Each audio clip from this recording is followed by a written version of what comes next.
રાજાના સોળે શણગાર, તંદુરસ્ત છે લૂંટના ધંધા. અરવલ્લી જિલ્લાના એક ભ્રષ્ટ વિભાગની વાત કરવી છે. વિભાગ છે અરવલ્લી ખાન ખનીજ વિભાગ. ઘણા બધા મુદ્દા છે. એક વાત કરું, અત્યારે જિલ્લામાં ઓવરલોડ ગાડીઓ અને રોયલ્ટી પાસ વગરની ગાડીઓમાં પકડવામાં આવતી નથી, તોડ કરવામાં આવે છે અને હપ્તાઓ લઈને છોડી દેવામાં આવે છે. તો કઈ રીતે સમજો, 10 ટાયરની ગાડી હોય એની 18 ટનની કેપેસિટી હોય અને 12 ટાયરની ગાડી હોય અને 25 ટન. એટલે માનો કોઈ ગાડી પકડાય છે 12 ટાયરવાળી અને એમાં 40 ટન માલ ભરેલો છે, તો 15 ટન ઓવરલોડ થયો. જો રોયલ્ટી પાસ હોય તો તને 15,000 એટલે 2,25,000 દંડ થાય.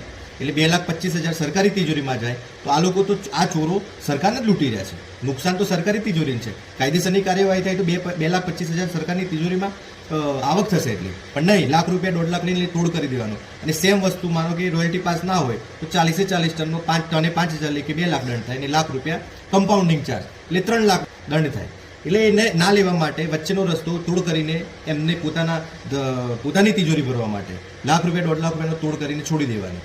આવું કેટલાય ટાઈમથી ચાલી રહ્યું છે. એ જ રીતે જિલ્લામાં EC30 વગરની કોરીઓ ચાલે અને પરમિટ આપો, રોયલ્ટી પરમિટ કોઈ જગ્યાની 10,000 મેટ્રિક ટન, 2,000 મેટ્રિક ટન, તો એના કરતાં 10 ગણું ખોદકામ થઈ જાય. તો ત્યાં હપ્તાઓ લઈ લેવાના, પૈસા લઈ લેવાના અને માપણી ઓછી કરવાની.